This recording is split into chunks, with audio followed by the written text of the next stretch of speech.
오늘 우리에게 주시는 하나님의 말씀 보도록 하겠습니다. 오늘 우리에게 주신 하나님의 말씀은 사도행전 4장 1절에서 11절까지 말씀입니다. 사도행전 4장 1절에서 11절까지 말씀입니다.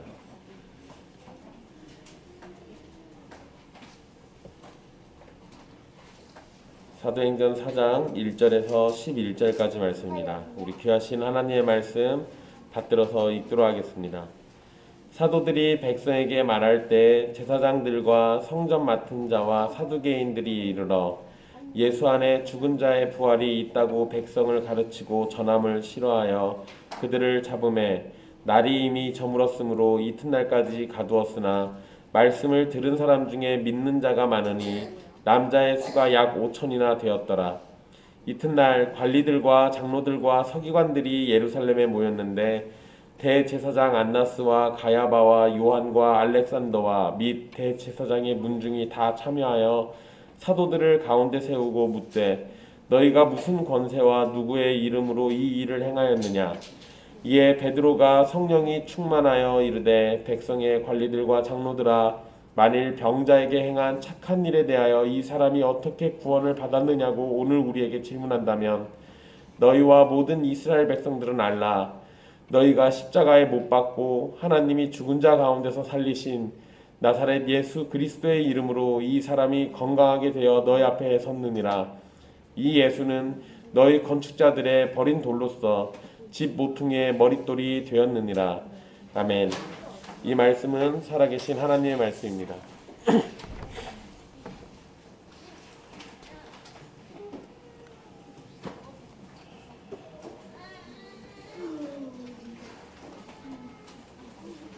우리는 지난 시간에 이스라엘 백성들을 향해서 회개할 것과 기적이 하나님과 예수 그리스도로부터 되어진 일이라는 것을 선포하는 베드로의 설교를 살폈습니다.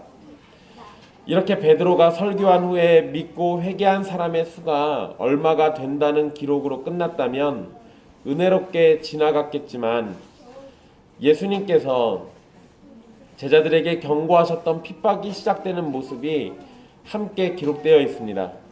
오늘 말씀은 베드로와 요한이 예수님을 증거했다는 이유로 공회에 잡혀와서 핍박을 받은 내용이 기록되어 있습니다.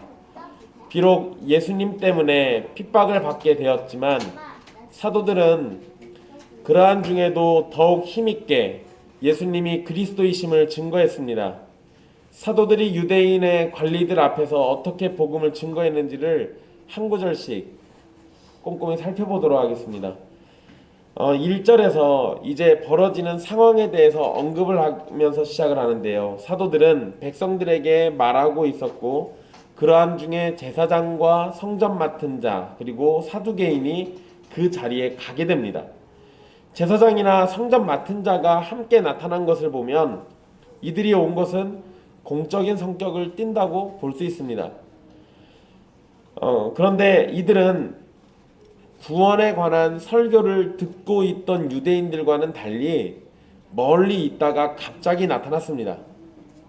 이러한 모습을 기록한 것은 귀를 기울이고 듣는 청중들과 그리고 적대적인 마음을 가지고 접근하는 권력층을 대조하고 있는 겁니다. 성전 맡은 자는 성전 경비대장을 의미합니다. 제사장이 성전 경비대장과 함께 사두개인을 데리고 나타난 것은 얼마 전에 자신들이 죽였던 예수, 그 예수의 제자들이 설교하고 있는 상황이 몹시 싫었기 때문입니다. 특히 2절에서 싫어하는 이유를 더 자세히 설명하고 있는데요. 2절을 보시면 예수 안에 죽은 자의 부활이라는 표현이 나옵니다. 예수 안에 죽은 자의 부활. 이 표현은 문자대로 읽으면 그 예수 안에서 죽은 자들로부터 그 부활이라는 의미입니다. 말이 좀 난해하게 들리죠? 이건 의미를 정확하게 말씀드리면 여러분 일단 우리 성경은 자칫 어떤 의미냐면 우리 성경에 나와 있는 대로만 읽으면 예수님 안에서 신자들의 부활로 생각할 수 있습니다. 예수 안에 죽은 자의 부활이 있다라고 이렇게 되어 있으니까요. 그런데 원문의 의미는 죽은 자들 가운데서 부활하신 예수님을 가리켰다는 얘기예요. 그래서 그 예수 안에 죽은 자들로부터 그 부활이라고 이렇게 문자적으로는 그렇게 이해가 되는 겁니다. 제자들의 설교에는 유대인의 관리들이 싫어할 내용이 세 가지가 포함되어 있는데요. 먼저는 얼마 전에 죽은 예수의 제자들이 사람들을 가르치고 있다라는 그 상황 자체가 문제입니다. 사실 어느 단체를 무너뜨릴 때는 대표를 없애면 돼요. 이단들이 무너질 때는 교주 하나만 없애면 그 나머지들은 다 뿔뿔이 흩어지거나 뭐 아니면 자기들끼리 따로 나가서 새로 만든다 하더라도 일단 처음에 그 세력을 유지할 수는 없습니다. 그러니까 쉽게 얘기하면 우리 전쟁 같은 거 할 때요, 대장부터 죽이란 얘기 하거든요. 가장 위에 있는 사람을 없애면 그럼 밑에는 자연스럽게 사라지게 돼 있어요. 그러니까 이러한 전략대로 하자면 이스라엘의 유대인들의 관리인, 이 대제사장과 사두개인들, 이런 사람들은 협력해서 예수를 죽였습니다. 그러니까 당연히 그 예수를 따르는 무리들도 다 흩어질 줄 알았어요. 그게 지극히 정상적인 거니까. 그런데 그 예수의 제자들이 나타나가지고 이 사람들 앞에서 가르치고 있다. 원래는 흩어져서 없어져야 할 애들이 여전히 그것도 이전보다 더 열심히 활동을 해요. 왜냐하면 예수님의 제자들은 이전의 모습들을 생각해보면 사실 대단한 겁쟁이들이에요.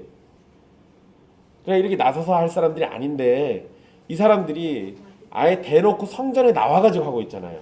그러니까 그게 너무 몹시도 싫은 겁니다. 복음서를 보면 예수님께서 부활하셨을 때 무덤 앞을 지키던 사람들을 돈으로 매수하면서까지 예수님의 부활을 감추려고 했습니다. 그런데 그 제자들이 사람들 앞에서 설교를 하고 있으니 얼마나 싫겠습니까? 예수가 부활했다라는 그 상황 자체도 너무 싫어서 거짓말로 그걸 다 감춰놨는데 그 예수의 제자들이 나타나가지고 예수님의 부활에 대한 얘기를 또 하고 있잖아요. 그러니까 그 상황 자체가 너무 싫은 거예요. 또 두 번째로 사두개인들은 죽은 자의 부활을 믿지 않습니다. 그런데 지금 제자들은 죽은 자의 부활을 가르치고 있어요. 그러니 이러한 가르침은 사두개인이나 또는 그들의 편에서 힘을 보태는 제사장들이 좋아할 리가 없습니다. 그리고 세 번째로 죽은 자의 부활을 가르치는 것도 싫어 죽겠는데 근데 그 죽은 자의 부활이 가리키는 인물이 누구냐면 자기들이 죽인 예수예요. 그러니까 예수의 부활을 가르치고 있고 또 그 예수가 메시아라고 가르치고 있으니 아주 죽을 만큼 싫었을 겁니다. 게다가 예수를 죽인 일에 가장 앞장섰던 사람들이 제사장과 사두개인들입니다. 결국 제자들의 가르침은 제사장과 사두개인들 자신들을 죄인으로 정죄하는 내용일 수밖에 없어요. 그러니 당연히 그 얘기가 듣기 싫었을 겁니다. 결국 이렇게 듣기 싫은 소리를 열심히 하고 있는 베드로와 요한을 어떻게 하겠습니까? 잡아 가두겠죠. 그래서 베드로와 요한은 감옥에 갇히게 됩니다. 3절 말씀에 보면 그들을 잡음에라고 해서 이게 잡음에라고 번역되어 있습니다. 근데 여러분 이게 잡다, 이게 단순히 그냥 감금했다 뭐 이런 의미로 이해될 수 있는데요. 그런 정도가 아니라 폭력이 있는 박해를 의미해요. 이 단어가. 그러니까 당신 우리랑 좀 갑시다 이런 정도가 아니라 거기서 설교하고 있는 베드로와 요한을 거의 폭력을 행사해 가면서 강제로 이렇게 질질 끌고 간 거예요. 사실 우리 성경이 너무 온순하게 번역되어 있는 게 많아가지고요. 그 현장감이 떨어질 때가 있습니다. 그냥 좋게 끌려간 그런 개념이 아닌 거죠. 이 단어를 사용했다. 그러니까 이 잡음에라는 이런 폭력적인 단어를 사용해서 번역한 분위기를 보면 사도들이 복음을 전하다가 박해를 받았다라는 걸 우리에게 가르쳐 주는 겁니다. 그러니까 이제 본격적으로 박해가 시작되고 있는 거예요. 이때 3절에 보면 날이 이미 저물었으므로 라는 표현이 나옵니다. 날이 이미 저물었다. 이 표현으로 시간을 짐작할 수 있는데요. 여러분 병 고친 사건이 일어난 그 시점, 그러니까 걷지 못하는 사람이 일어나게 됐던 그 시점이 언제였냐면 오후 3시였어요. 원래 유대인들이 모여서 기도하는 시간. 그러니까 3시쯤에 병 고친 사건이 있었고 이 당시 해 떨어질 때 시간이 오후 6시에서 7시입니다. 그러니까 날이 이미 저물었다라고 한다면 그 병 고친 사건이 있고 난 다음에 3시간 내지 4시간이 흐르고 난 다음이란 얘기예요. 근데 이렇게 보면 그 시간 동안 뭐 했다는 겁니까? 솔로몬의 행각에서 가르치고 있었다는 얘기예요. 계속해서 예수님에 대해서 증거하고 있었다는 겁니다. 사도들이 잡혔을 때 해가 져버린 시간이었기 때문에 당시 유대인 관리들의 회의인 사내들인 공회는 공식적인 회의를 하려면 밤이 아니라 낮에 모였습니다. 그러니까 이 해가 져버렸다, 날이 이미 저물었다라고 하니까 그날은 회의를 못하는 거예요. 그래서 그 다음날 낮이 될 때까지 베드로와 요한을 감옥에다가 가둬둔 겁니다. 사도들이 잡혀 들어간 슬픈 상황이 벌어졌는데요. 그런데 누가는 그럼에도 하나님의 은혜가 계속되고 있다는 것을 기록으로 남겨두었습니다. 그래서 3절에는 잡혀 들어갔다, 이튿날까지 갇혔다라고 얘기해놓고 4절에는 말씀을 들은 사람 중에 믿는 자가 많았다.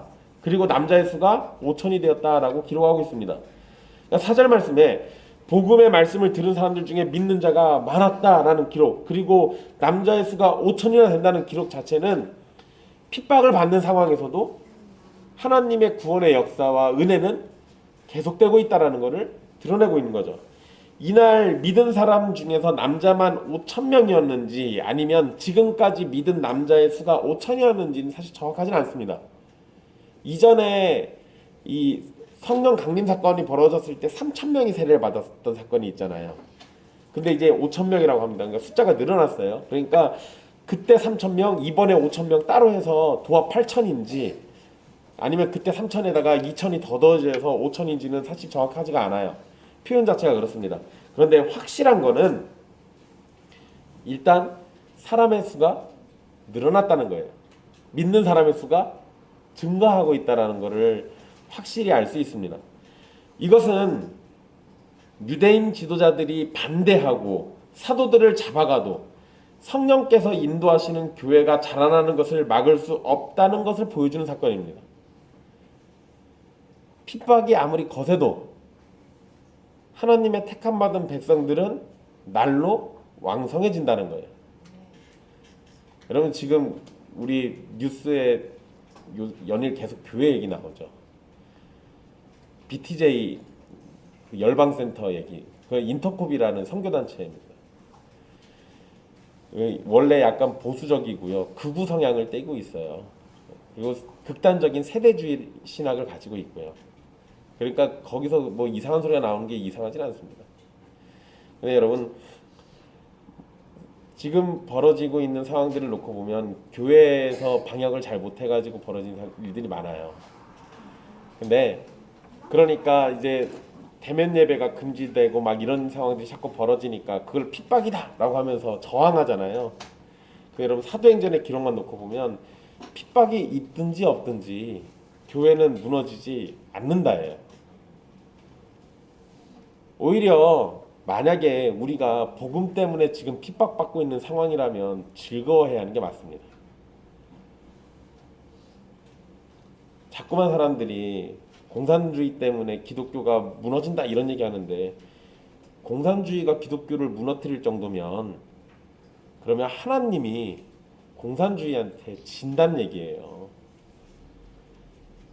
달리 얘기하면 나는 하나님보다 공산주의가 더 세다고 믿는 사람이 돼버리는 겁니다. 그렇게 허망한 믿음 갖지 마십시오. 핍박이 아무리 거세도요, 교회는 언제나 살아남습니다. 과거에 우리 일제강점기 때 그때도 사실 약간 비슷한 논리가 있었습니다.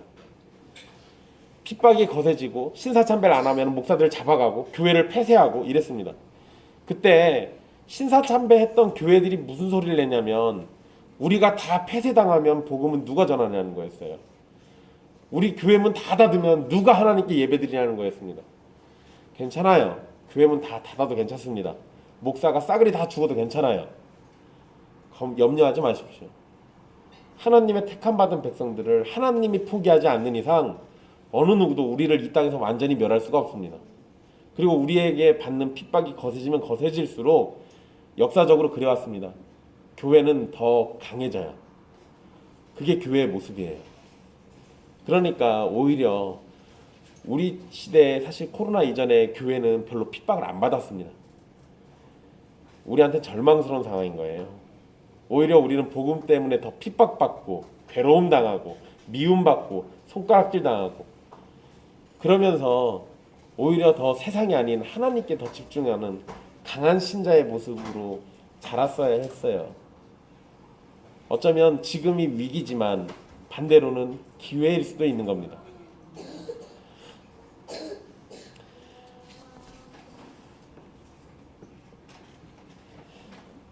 여러분 계속해서 말씀을 보면은요, 사도들을 잡아가도 성령님이 인도하는 교회는 막을 수 없는 이 사건.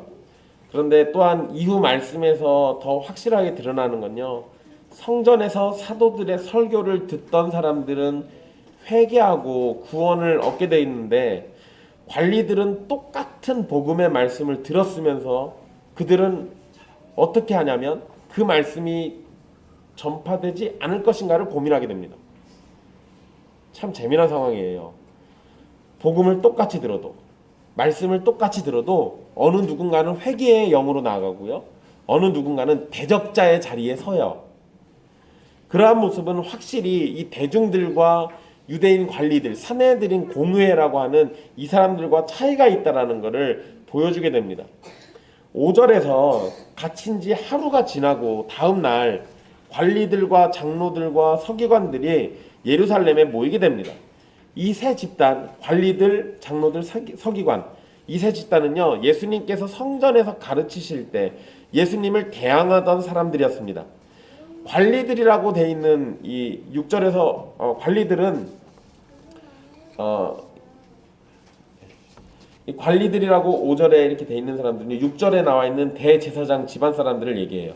근데 여러분 여기 재미있는 게 대제사장 안나스와 가야바와 요한과 알렉산더 이 사람들 다 대제사장입니다. 근데 원래는 대제사장이 한 명만 있어야 돼요. 좀 특이한 상황이 벌어진 겁니다. 그러니까 여러분 이거 과거에 우리 출애굽 할 때 상황을 보시면 됩니다. 아론이 대제사장으로 있었고 아론의 아들들은 그냥 제사장이었어요. 아론이 죽고 난 다음에 아들 중에 한 명을 대제사장으로 세웁니다. 대제사장은 원래 한 명이에요. 근데 이 당시에는 어떻게 했냐면 대제사장이 있다가 이 사람을 은퇴합니다. 그러면 여러분 교회에서 그런 말 들어보셨을 거예요. 증경노회장 뭐 이런 말 들어보셨을 겁니다.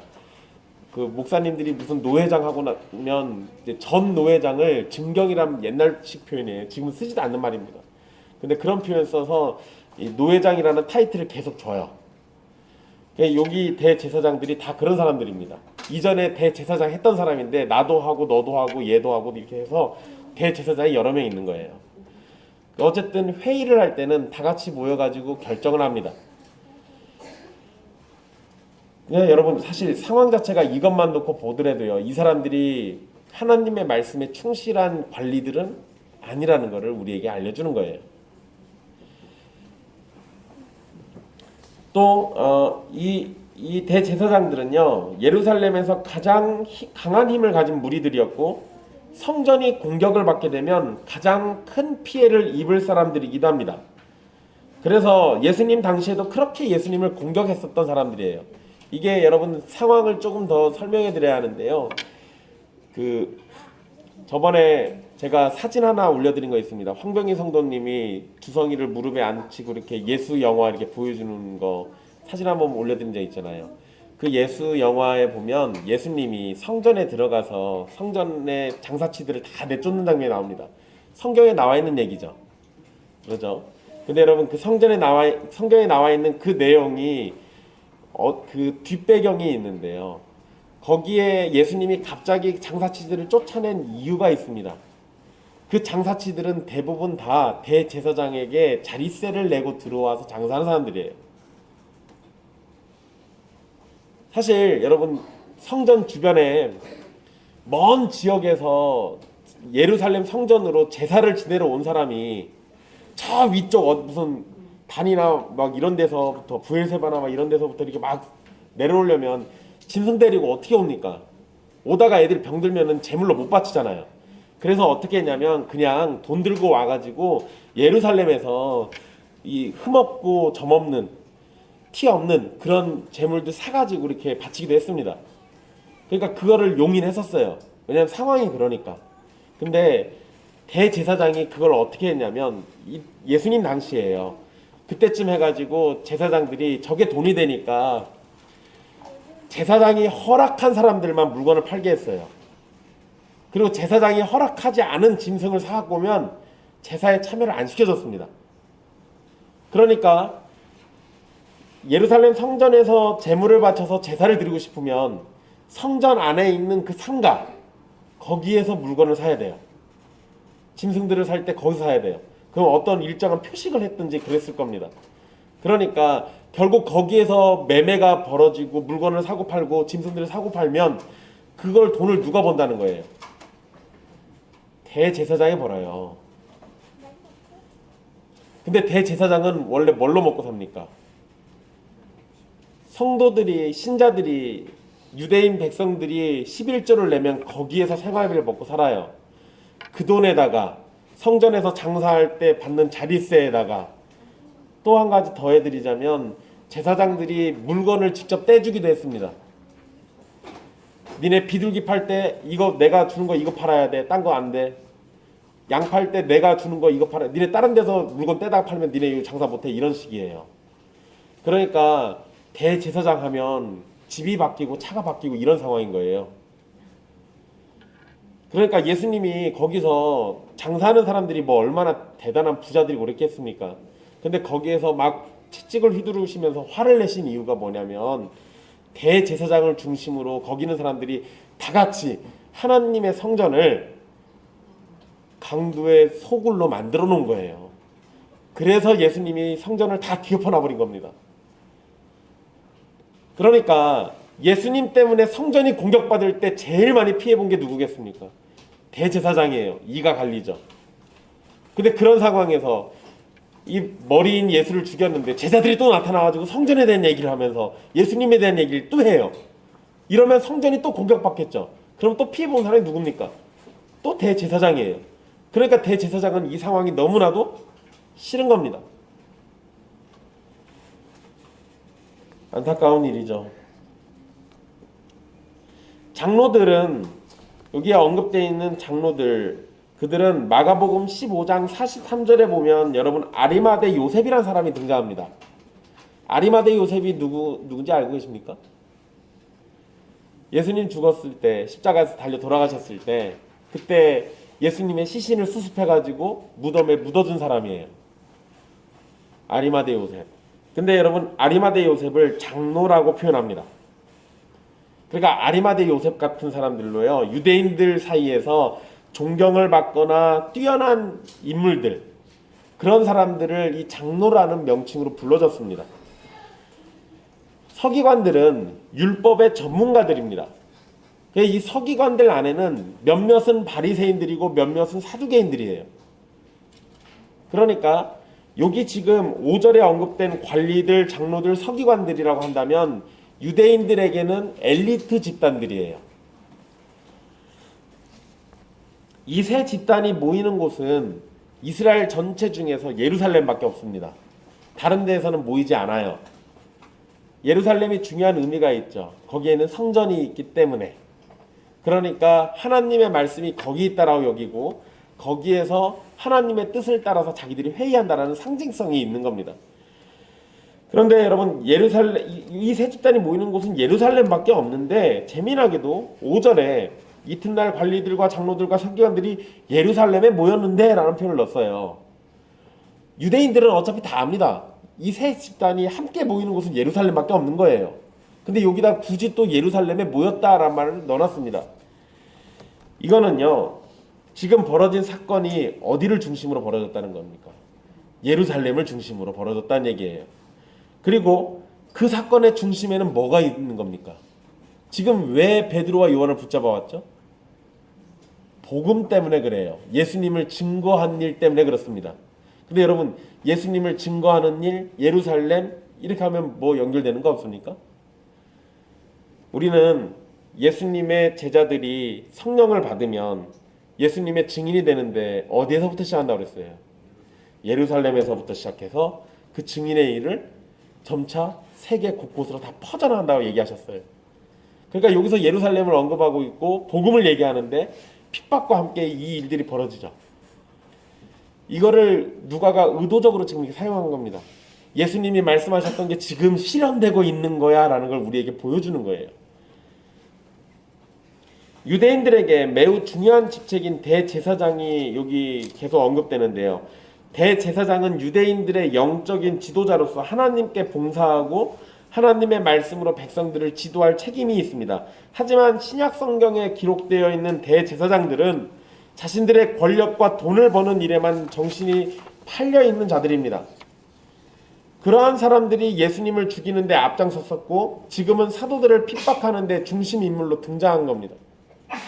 여러분, 만약에 그냥 뭐 우리는 대제사장이 없으니까 피부에 잘 와닿지 않을 수도 있습니다. 이거를 제가 그랬다라고 생각을 해보세요. 몇 년 전에 굉장히 유명한 사건인데요. 교회에서 목사님에게 사택을 해줬습니다. 근데 새로 지어졌어요. 그러니까 목사님이 뭐라고 했냐면 이거를 4층짜리 건물로 지어달라고 했습니다. 어차피 지을 때 돈 좀 더 써가지고 나중에 교육관이든 뭐든 다른 거 쓰면 되니까 또 부교육자랑 같이 사택으로 쓰면 되니까 크게 지어달라고 했어요. 그러니까 교회가 그걸 지어줬는데 그걸 하면서 목사님이 또 요구했던 게 뭐였냐면 명의를 어차피 나중에 나 은퇴하면 나 줄 거니까 내 명의로 해달라고 그랬어요. 그래서 명의를 그렇게 해줬습니다. 근데 그 목사님이 어떻게 했냐면 임대업을 하셨어요. 그 사택이 안 들어가시고 그리고 거기를 구조를 나중에 자기가 변경해가지고요 원룸을 만드셔요. 그래서 거기서 임대업을 하셔가지고 월 수입이 600만 원인가 뭐 얼마. 생활비는 생활비대로 따로 받고 자기 사택 관리비는 관리비대로 따로 또 받고 그 건물에 무슨 보수가 생기면 교회 돈으로 청구해서 받고 이렇게 했어요. 그걸 만약에 여러분 제가 그렇게 했다고 생각해 보세요. 아주 나쁜 놈이죠. 당시에 대제사장이 그랬다고요. 당시에 대제사장이 그런 짓을 한 겁니다. 유대인의 관리들이 사도들을 가운데 세우고 질문을 합니다. 그 질문 내용이 7절에 나오는데요. 너희가 무슨 권세와 누구의 이름으로 이 일을 행했느냐? 이렇게 질문합니다. 베드로와 요한이 예수님의 이름으로 걷지 못하는 사람을 거쳤고 예수님의 죽음과 부활과 메시아 되심에 대해서 가르친 일을 질문하는 건데요. 그런데 걷지 못하는 사람이 걷게 된 것은 누구의 권세로부터 나왔는지 자기들도 이미 알고 있습니다. 왜냐하면 상황을 들었을 거니까요. 일단 이것은 하나님의 권세라면 도저히 있을 수 없는 일이라고 제가 말씀드렸습니다. 그러니까 사실 걷지 못한 사람이 같이 걸었어요. 그러면 이걸 누구의 권세로 했냐라고 뭐로 물어봅니까? 그냥 하나님이 하신 거지. 그러잖아요. 여러분, 우리 이런 부분에서 우리도 흔히 착각하는 게 있습니다. 교회에 무슨 병든자가 있거나 뭐 아니면은 출산하지 못하는 사람이 있거나 뭐 이런 일이 있을 때 목사가 안수했다고 해서 갑자기 병이 나거나 아니면은 애를 낳거나 이렇게 됐을 때요. 사람들이 목사에게 집중할 때가 있잖아요. 그럼 뭐하러 그럽니까? 하나님이 하신 일이지. 그러니까 우리는 또 흔히 그런 실수를 해요. 그러니까 여기서도 지금 그런 실수하고 있는 겁니다. 뭘 물어보고 있습니까? 그냥 그런 일이 벌어지면 당연히 하나님이 하신 거지. 그런데 걷지 못하는 사람이 걷게 된 걸 누구로부터 된 일인지 뻔히 알면서 그거를 물어보고 있어요. 게다가 예수님의 이름으로 행해진 일이기 때문에 관리들은 하나님 또는 예수님의 권세라는 걸 이미 알 수 있었던 상황입니다. 결국 알고 있으면서도 그걸 어떻게 하려는 거예요? 애써 부인하려고 하는 겁니다. 일단 기본적으로 이게 하나님의 권세로 된 건 분명한 건데 이 제자들이 예수님의 이름으로 했단 말이에요. 그러니까 이걸 하나님의 권세라고 인정해버리는 순간 예수님의 이름이 그 권세에 합당한 이름이 되잖아요. 근데 자기들은 예수를 죽였단 말이에요. 그러니까 그걸 인정하는 순간 자기들이 죄인이 됩니다. 그러니까 알면서도 모르는 척하고 있는 거예요. 애써 모르는 척하는 겁니다. 또한 자신들이 범죄자로 몰아서 죽인 예수를 전하고 있었기 때문에 어떻게 하든지 꼬투리 잡아서 사도들을 처벌하려고 하는 거예요. 나타난 결과를 본다면 이들의 질문은 잘못된 것이죠. 하지만 이들은 결과나 과정은 관심 없습니다. 단지 이 일이 자신들의 손으로 죽인 예수의 이름으로 된 것에 대해서만 따져서 지금 죄인으로 몰아서 처벌하려고 하는 거예요. 근데 질문을 받은 8절에 보면 베드로에게 성령이 충만하게 됩니다. 이때 충만하여라는 이 표현은요, 베드로가 설교가 끝날 때까지 계속해서 성령의 충만함이 있었다는 의미입니다. 베드로는 백성의 관리들과 장로들을 부르는데요. 이 백성의 관리들과 장로들아라고 하면서 이렇게 부르죠. 사실 여러분, 자신들을 붙잡은 자들은 예수님에게 적대적인 마음을 품고 있는 사람들이죠. 그리고 이미 그 마음을 따라서 예수님을 죽인 사람들이기도 합니다. 그런데 베드로는 그들을 최대한 예의를 갖추고 불러요. 그리고 백성의 관리들이란 표현은 시편 118편에 나오는 고관이라는 표현하고 똑같은 의미입니다. 같은 단어예요. 이 히브리어를 헬라어로 바꿨을 때 이 단어를 쓰거든요. 같은 표현을 지금 이렇게 쓰고 있습니다. 또 시편 2편에서도 관리라고 부르는 것과 같은 표현이에요. 그러니까 베드로는 이 백성의 관리들이라는 표현을 쓰면서 이제 시편을 인용해서 그들이 하나님의 뜻과 말씀을 온전히 깨닫도록 하려고 이렇게 표현을 하고 있는 겁니다. 베드로는 우문현답, 즉 미련한 질문에 현명한 대답을 내놓습니다. 먼저는 잘못된 질문을 바로잡아요. 그래서 9절에 이렇게 말하죠. 만일 병자에게 행한 착한 일에 대해서 어떻게 구원을 받았느냐고 질문한다면 이렇게 질문을 바꿔버립니다. 원래 이 질문이 아니었죠. 질문이 원래 뭐였습니까? 너희가 무슨 권세와 누구의 이름으로 이 일을 했냐라고 물어봤어요. 베드로는 질문을 바꿔버립니다. 여기에서 여러분 베드로가 한 말 중에 구원이라는 단어가 나오죠. 이 단어는요, 우리가 잘 알고 있는 그 구원이라는 의미도 있고 치유라는 의미도 있습니다. 그러니까 베드로는 한 번에 두 가지 질문을 던져주고 있는 거예요. 이 사람이 어떻게 치료를 받았느냐라는 질문과 이 사람이 어떻게 구원을 받았느냐라는 질문을 한 번에 말하고 그에 대한 답을 함께 말해줍니다. 사실 관리들의 질문은 누구의 권세와 이름이냐고 질문했지만 베드로는 어떻게 해서 구원을 받았는지를 말합니다. 관리들의 질문은 제자들이 말하는 예수님에 대해서 여전히 믿지 못하는 가운데 있지만 베드로와 요한은 그러한 관리들에게 예수님에 대한 확고한 믿음을 가지고 이야기를 하려는 거예요. 그리고 베드로는 착한 일이라는 표현을 사용합니다. 착한 일. 걷지 못하는 사람이 걷게 되고, 그리고 이 걷지 못하는 사람이 걷고 난 다음에 뭘 했습니까? 하나님을 찬양했어요. 이것은 나타난 결과로도 분명 착한 일입니다. 그러니까 나쁜 일이 아니잖아요. 만약에 착한 일이라면 관리들이 사도들을 붙잡아 둘 이유가 없습니다. 즉 베드로가 고쳐서 말한 질문은 자신들에게 죄가 없다는 사실을 강조하고 있는 거예요. 10절에서부터 베드로는 자신이 새롭게 말한 질문에 대해서 답을 해줍니다. 10절의 원문에는 알라라는 표현부터가 제일 처음에 나와요. 우리 성경에는 너희와 모든 이스라엘 백성들은 알라 해서 이렇게 뒤에 나오잖아요. 이게 제일 앞에 나온 건 이제부터 이야기할 내용은 모든 이스라엘 백성들과 관리들에게 매우 중요한 내용이니까 잘 들으라는 얘기예요. 여러분, 베드로가 잘 들으라고 이렇게 얘기해주는 이유가 뭘까요? 정죄해가지고 양심에 찔려서 죽게 만들려고 그럴까요? 아니면 예수님을 죽인 원수와 같은 자들이지만 너희들도 잘 듣고 회개해서 구원받으라고 하는 걸까요? 베드로는 악의가 없어요. 원수 같은 자들일지라도 그들도 회개하고 구원받기를 바라고 있는 겁니다. 그래서 이렇게 얘기하고 있죠. 그리고 이제 베드로는 병자가 어떻게 구원받았는지에 대해서 바른 대로 대답을 하는데요. 나사렛 예수 그리스도의 이름으로 건강하게 되어서 너희 앞에 섰다라고 말합니다. 그런데 단순히 나사렛 예수라고 말하지 않았습니다. 베드로의 표현을 보면 너희가 십자가에 못 박고라는 말을 앞에 먼저 해요. 그러니까 너희는 십자가에 못 박아 죽인 예수, 너희가 죄인이라고 몰아서 죽인 그 예수의 이름으로 되어진 일을 지금 보고 있다라고 얘기해 준 겁니다. 이 대답은 관리들의 질문인 너희가 무슨 권세와 누구의 이름으로라는 말에 대답이 되기도 합니다. 결국 베드로는 예수님의 권세와 예수님의 이름으로 된 일이라고 설명하고 있는 거죠.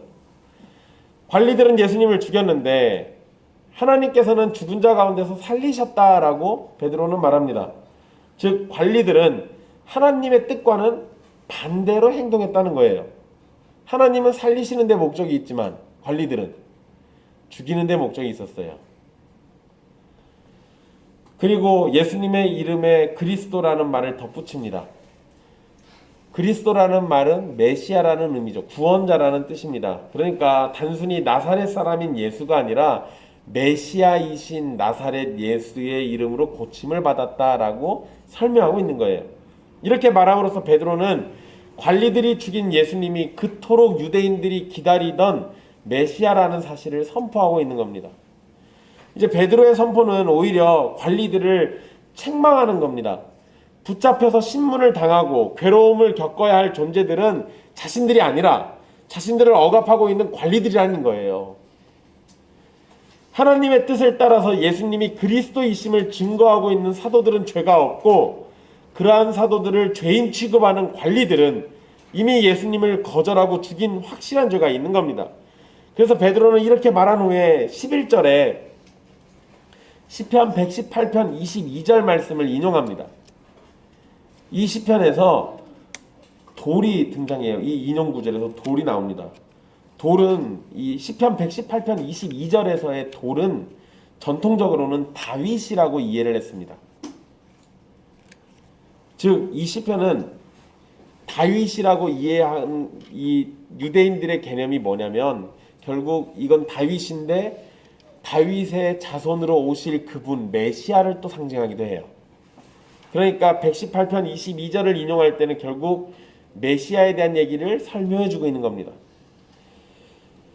건물을 지을 때 어떤 건축자들은 자신에게 필요가 없는 돌이라고 생각하고 그 돌을 버릴 수도 있는데 그렇게 버린 돌을 다른 건축자는 그 자신이 짓는 집의 모퉁이 돌로 사용할 수도 있는 겁니다. 그 얘기를 지금 하고 있는데요. 여기에서 모퉁이 돌이라는 말은 보통 우리 머릿돌이라는 표현을 쓰기도 합니다. 머릿돌이 될 수도 있고요. 근데 어떠한 의미든 사실 가장 중요한 역할을 한다라고 생각하시면 됩니다. 그리고 보통 모퉁이 돌은 집의 위치나 방향을 확실하게 결정하는 돌이에요. 그래서 집을 지을 때 가장 먼저 놓고 그리고 가장 중요한 자리에다 놓는 겁니다.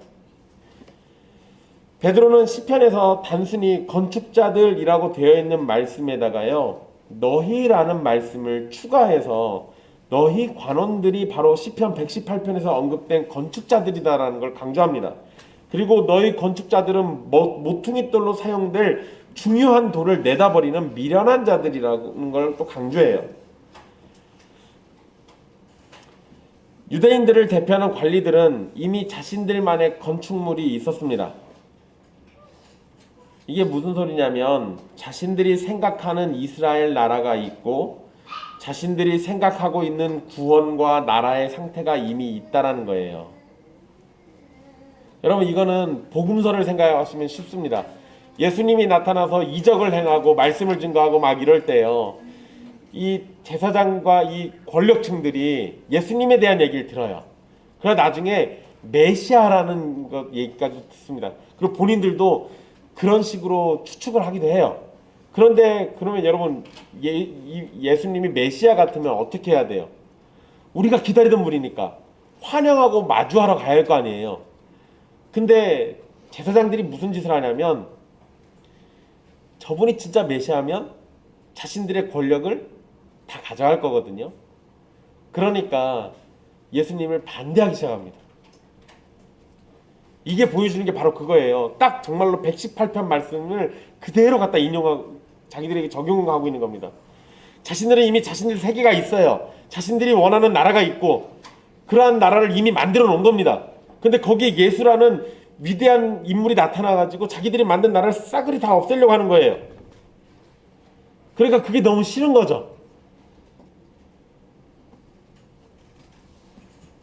자신들이 좋다고 여긴 나라가 잘못되었다라고 말하고 회개하라고 말하고 또 특히 성전을 중심으로 자신들만의 나라를 세워가던 유대인 관리인들에게 그 성전을 허물고 새로운 성전이 나타날 걸 이야기하신 예수님, 너무나도 싫겠죠. 이러한 상황에서 유대인의 관리들은 예수를 거절하고 내버렸습니다. 자신들의 나라에 방해가 되고 어울리지 않기 때문에 그런 겁니다. 정말 슬픈 일이죠. 그러나 유대인 관리들은 그렇게 내다버린 그 돌을 하나님께서는 그 버림받은 돌인 예수님을 취해서 새로운 건물을 짓기 시작하셨습니다. 그리고 그 건물이 진정한 하나님의 나라, 참 이스라엘이 되도록 하셨어요. 그것을 우리는 교회라고 부릅니다. 버림받은 예수님은 하나님의 손에 의해서 교회의 머릿돌이 되셨고 이제 옛 성전은 무너지고 영원히 무너지지 않는 새로운 성전이 예수님을 통해서 예수님 안에서 이루어지게 되었습니다. 베드로전서 2장 6절로 8절 말씀을 보면요, 베드로는 이사야 28장 16절 말씀을 인용합니다. 그러면서 버린 돌과 머릿돌에 대해서 언급을 하는데요, 베드로는 하나님께서 보배로운 모퉁이 돌을 시온에 두셔서 믿는 자는 부끄러움을 당하지 않을 것이라는 말씀을 인용하면서 동시에 건축자들이 버린 그 돌이 모퉁이 돌이 되어서 믿지 않는 자들에게는 부딪히는 돌과 걸려 넘어지게 하는 바위가 된다라고 말합니다. 그러니까 믿지 않는 사람에게는 그냥 걸림돌이에요. 근데 믿는 자들에게는 부끄러움을 당하지 않도록 만드는 방패가 되는 거예요. 이러한 말씀을 따르면 유대인의 관리들은 계속해서 예수님을 거절했고 그들에게 예수님은 부딪히는 돌과 걸려 넘어지게 하는 바위가 되는 겁니다. 베드로의 이러한 선포는 우리에게 매우 중요한 점을 지적해 줍니다. 사실 제사장들이나 서기관이나 사두개인들이나 모두가 하나님을 믿는 사람들이에요. 하나님에 대해서 나름대로 그래도 열심히 있는 사람들이죠. 쉽게 말하면 이 사람들도 뭐라는 겁니까? 이 사람들도 신자예요. 하나님을 믿긴 믿으니까. 그런데 막상 그들에게 하나님이신 예수님께서 오셔서 참된 진리를 가르쳐 주셨을 때 그들은 오히려 뭔 짓을 했습니까? 그 가르침을 무시하고 거부하고 가르침을 주신 예수님을 죽이기까지 했습니다. 이것이 믿는 자들에게 정상적으로 나타날 수 있을까요? 아니요, 결단코 그렇지 않습니다. 또한 당시 유대인들은 하나님께서 보내실 메시아를 기다리고 있었어요. 그게 이 사람들의 정체성이었다고요. 오실 메시아를 계속 기다리는 자들, 그날을 위해서 자신들이 택함받았고 그 오실 메시아를 통해서 다시 회복될 나라를 만들 그러한 인물들로 자신들과 자신들의 자손들이 택함받았다라는 그 믿음 안에 산다고요. 그러니까 오실 메시아를 가장 열렬히 환영해 하는 사람들이 유대인들이었어요. 게다가 이스라엘이란 나라가 없어졌을 때 그런 상황에서 더욱더 메시아를 열심히 기다리고 있었습니다. 그런데 바로 그 메시아가 나타나셨을 때 유대인들과 지도자들은 메시아를 따르기보다 오히려 그 메시아를 거부하고 죽였습니다. 메시아의 능력이 나타날 때에는 열광하다가 진리의 말씀을 선포할 때는 대부분 떠나가기도 했습니다. 요한복음에 보면은요, 오병이어 사건이 있었죠. 오병이어 사건 났을 때 사람들이 예수님을 막 쫓아다닙니다. 그리고 붙잡아서 자신들의 왕으로 세우려고 해요. 왜냐하면 예수님이 하늘을 우러러 축사하고 먹을 걸 나눠주셨더니 거기 있는 사람들이 수천 명이 다 먹고도 남을 만큼 음식이 생겼어요. 그런데 예수님이 요한복음 6장에 자신 인자에 대해서 살과 피에 대한 그 설교를 하니까 사람들이 다 우두두 떨어져 나갑니다. 방금 전까지만 해도 예수님을 붙잡아 왕으로 삼으려고 했던 사람들이 예수님이 생명의 말씀을 전해주니까 그 말을 듣고는 이 말씀 너무 어렵다 하면서 다 떠나버려요. 그러니까 그 사람들에게 관심이 뭐였다는 겁니까? 먹는 거였어요. 다른 게 아니었다고요. 먹는 거에만 관심이 있었어요.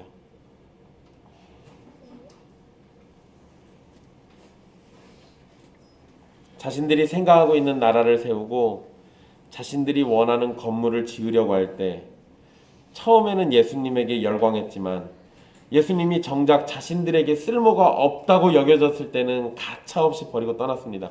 그것이 타락한 인간이 영광의 왕을 대하는 태도예요. 그렇다면 우리는 어떻습니까? 저나 여러분도 자칫 그들과 같은 모습을 보일 수 있다는 것에 주의해야 합니다. 우리가 신앙생활을 하는 이유는 뭡니까? 우리는 왜 예수님 믿는 겁니까? 우리는 왜 교회에 출석해서 예배를 드리고 있을까요? 이러한 질문은 사실 너무나도 기초적, 원초적인 질문들입니다. 물론 여기에 있는 우리 어린 친구들 같은 경우는 부모님 따라서 나왔을 가능성이 제일 크죠. 물론 우리 아이들 중에서 하나님 사랑해서 이 자리에 와서 예배드리는 아이들도 있을 거예요. 그런데 그냥 부모님 손에 이끌려서 어쩔 수 없이 왔다면 언제까지 그렇게 부모의 손에 이끌려서 나올 수는 없는 겁니다. 그러잖아요. 그리고 여러분, 우리는 이미 사실 그런 친구들이 교회를 떠나는 걸 많이 봤어요. 부모님 손에 이끌려서 어쩔 수 없이 초등학교, 중학교, 고등학교 끌려다니다가 대학 들어가자마자 교회를 가장 먼저 빠져나가는 사람들이 바로 그런 사람들이에요. 내가 왜 나오는지 모르고 그냥 부모님이 나오라고 하니까 어쩔 수 없이 나오는 거예요. 아이들도 지식과 지혜가 자랄수록 스스로에게 기초적인 질문을 물어봐야 돼요. 나는 왜 신앙생활을 하지? 나는 왜 예수님을 믿는 거지? 나는 왜 교회에 출석해서 예배를 드리고 있는 거지? 어린아이들이 그렇기 때문에 어른들은 더욱더 스스로에게 이런 질문을 던져봐야 합니다. 여러분이 생각하는 교회의 모습은 뭐고 교회의 목적은 뭐고 여러분이 신앙생활을 하는 이유는 무엇인지 그것을 되물어보라는 거예요. 여러분이 생각하는 믿음은 무엇이기에 또 여러분은 무엇을 따라서 지금 이 자리에 나와 있습니까? 무엇을 원하고 있기 때문에 주일 오전에 시간을 투자하고 있는 겁니까? 여러분에게 간절히 요청드립니다. 그 어떠한 생각과 바람을 가지고 왔든 그것이 하나님의 말씀과 아무런 상관이 없다면 모두 다 버려주시기 바랍니다.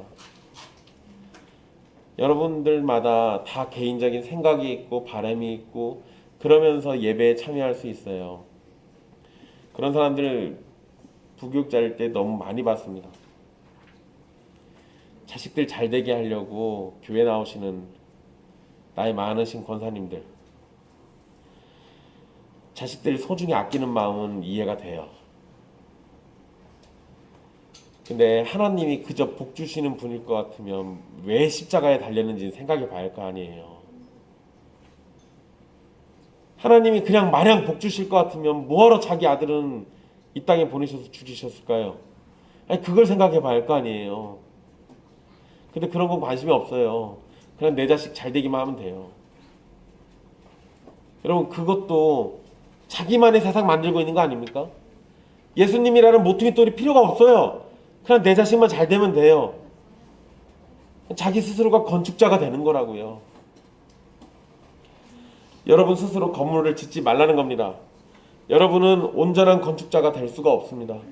하나님만이 참 건축자가 되시고 모든 신앙생활과 관련해서 참된 건물은 예수님께서 머릿돌 되시는 교회밖에 없습니다.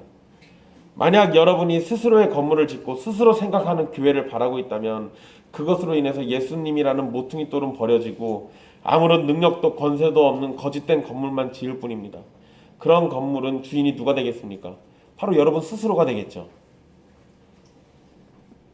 그러면 그렇게 여러분이 머리가 된 그 건물, 그 교회, 그 집단이 여러분을 구원으로 인도할 수 있을까요? 아니요. 그럴 리가 없어요. 결단코 그럴 리가 없습니다. 성경은 하나님의 백성들을 교회로 부르시고 하나님의 백성들이 교회의 주인이라고 말하지는 않습니다. 교회의 주인, 교회의 머리가 되시는 분은 예수님 뿐이시고 우리는 그 지체일 뿐입니다. 우리는 스스로 건물을 만들고 세우는 존재가 아니라 하나님의 손에 의해서 예수님의 가르침을 따라서 건물로 지음을 받는 존재일 뿐입니다. 그러니까 건물 지으려고 하지 마십시오. 망하는 지름길이에요. 사랑하는 형제 자매 여러분, 베드로는 유대인의 관리들에게 너희는 엉터리 건축자여서 보배로운 돌이신 예수님을 버렸다고 외치고 있습니다. 율법에 뛰어난 선생들이었던 그들도 하나님의 뜻을 온전히 분별하지 못하고 그렇게 책망을 듣는 것을 보십시오. 그렇게 우리는 더욱더 주의해야 하지 않겠습니까? 스스로 건축자가 되려고 하지 마십시오. 교회나 신앙생활에 있어서 주인이 되어 자신이 원하는 대로 이끌고 가려는 악함을 드러내지 마십시오. 내가 원하고 내가 하고 싶은 대로 하는 것이 신앙생활이 아닙니다. 우리의 원하는 것을 쳐서 주님의 원하시는 뜻에 복종하는 것이 신앙생활입니다. 그렇게 하지 못하면 참 구원의 길을 알려주는 사도들의 설교를 무시하고 외면하며 거부했던 관리들과 같은 모습을 자기 자신에게서 찾을 수 있게 될 겁니다. 그러니 우리의 욕심이나 원함은 십자가에 못 박아 주시기를 주님께 기도하십시오. 그리고 우리들에게 성령의 충만함으로 이끌어 주셔서 하나님의 말씀을 참되게 이해하고 받아들이고 분별해서 주님의 뜻대로 지음을 받는 교회와 성도가 되기를 간절히 바라십시오. 오늘날 많은 교회의 지도자들이 사도들을 핍박했던 유대인의 관리들처럼 자신들의 권세와 이름을 위해서 살아가는 자들이 많이 있습니다. 여러분들에게 부탁드리기는 가장 작게는 옛길 교회의 직분자들이 그러한 모습을 담지 않게 해달라고 기도해 주십시오. 그리고 넓게는 이 땅의 모든 교회의 직분자들이 하나님의 뜻에 굴복하고 성령님의 가르침에 복종하고 주님의 몸된 교회를 세상이 놀랄 거룩한 장소로 세워가는 일꾼이 되게 해달라고 기도해 주십시오. 매일의 삶 속에서 매주 맞이하는 예배의 자리에서 이 땅에서 교회로 살아가는 모든 순간 속에서 오직 하나님의 뜻대로 행하는 성도들이 되도록 이끌어 주시기를 주님께 빕니다. 비록 그것이 우리가 세상에서 많은 것을 포기해야 하고 세상으로부터 모진 핍박을 받는 길이라 해도 그러한 선택 가운데에서 우리에게 큰 기쁨과 위로를 주실 하나님께 더욱 붙들리는 여러분이 되시기를 바랍니다. 기도하겠습니다.